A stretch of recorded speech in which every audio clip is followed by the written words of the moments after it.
तो आज हम लोग क्लास 11th के चैप्टर 8 के बारे में पढ़ेंगे, जिसका नाम है कोशिका।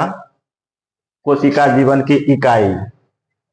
और कोशिका एक इम्पॉर्टेंट चैप्टर है जो 9, 10th, 11th, 12th इसके साथ साथ कॉम्पिटिटिव एग्जाम में भी इनके बहुत सारे क्वेश्चन आते हैं।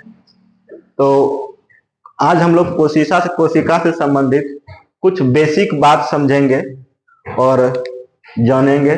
चलिए आइए स्टार्ट करते हैं। कोशिका से संबंधित कुछ जानकारी लेते हैं एक छोटा सा वीडियो में। तो सबसे पहली बात, ये जो कोशिका है, कोशिका को हम लोग इंग्लिश में सेल कहते हैं। सेल, और हिंदी में क्या बोलते हैं? कोशिका बोलते हैं। और इसका नाम, कोशिका का जो नाम होता है, इसको हम लोग बायोलॉजिकल भाषा में साइटो कहते हैं।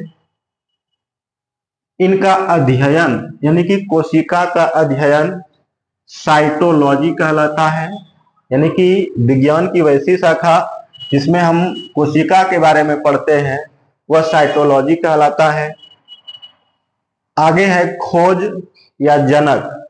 तो कोशिका का खोज जो है वह रॉबर्ट हुक के द्वारा 1665 ईस्वी में किया गया था। लेकिन रॉबर्ट हुक के द्वारा जो कोशिका खोजी गई थी वह मृत कोशिका थी और यह 1665 ईस्वी में खोजा गया था। उसके बाद जीवित कोशिका की खोज एंटोनी ल्यूवेनहॉक द्वारा 1674 ईस्वी में किया गया था। उसके बाद कोशिका सिद्धांत के बारे में बात करेंगे। तो कोशिका सिद्धांत दो वैज्ञानिकों के द्वारा दिया गया था, जिसमें से एक स्लाइडेन और एक स्वान थे। स्लाइडेन का पूरा नाम मैथियस स्लाइडेन और स्वान का पूरा नाम थियोडोर स्वान था। उसके बाद सबसे छोटी कोशिका की अगर हम बात करेंगे, ये विश्व में सबसे छोटी कोशिका माइकोप्लाज्मा होती है। माइकोप्लाज्मा को हम लोग पादप जगत का जोकर भी कहते हैं।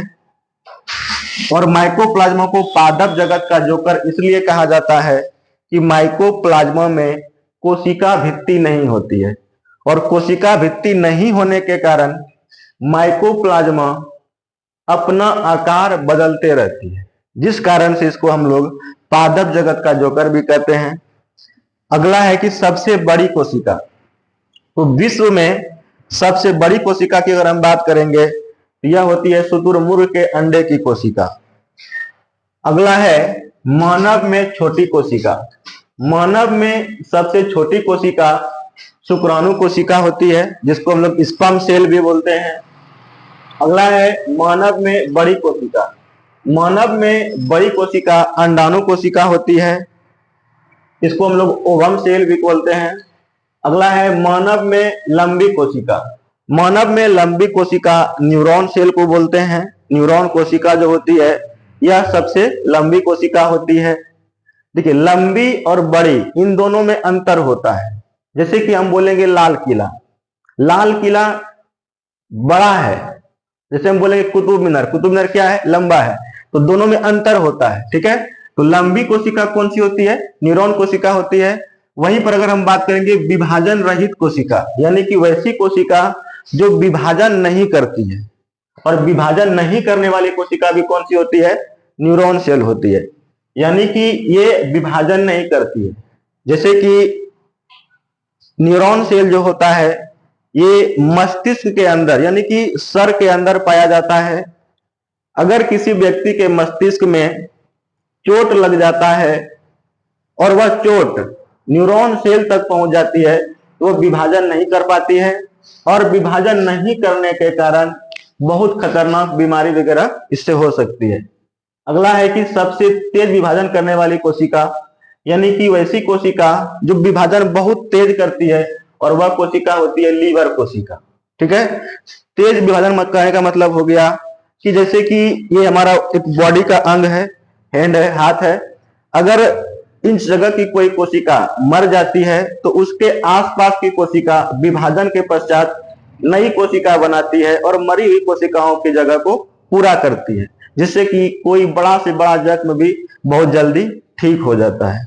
अब देखिए कुछ बात हम आप लोगों को बताते हैं, जैसे कि ये हम कुछ वर्ड लिखे हुए हैं कि हम लोग घर बनाते हैं, तो घर बनाने के लिए सबसे पहले ईंट की आवश्यकता होती है।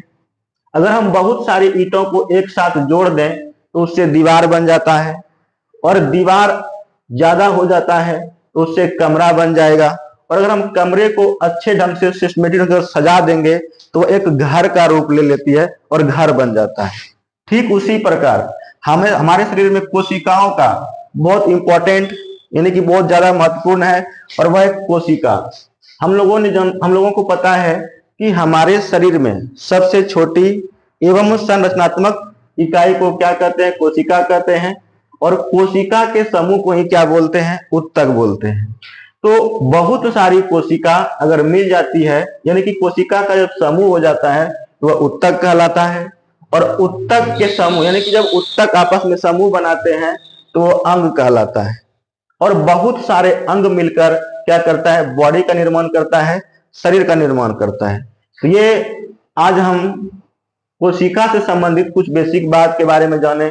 अब अगले वीडियो में हम पढ़ेंगे कोशिका में पाए जाने वाले अंग के बारे में। तब तक के लिए इतना ही, धन्यवाद।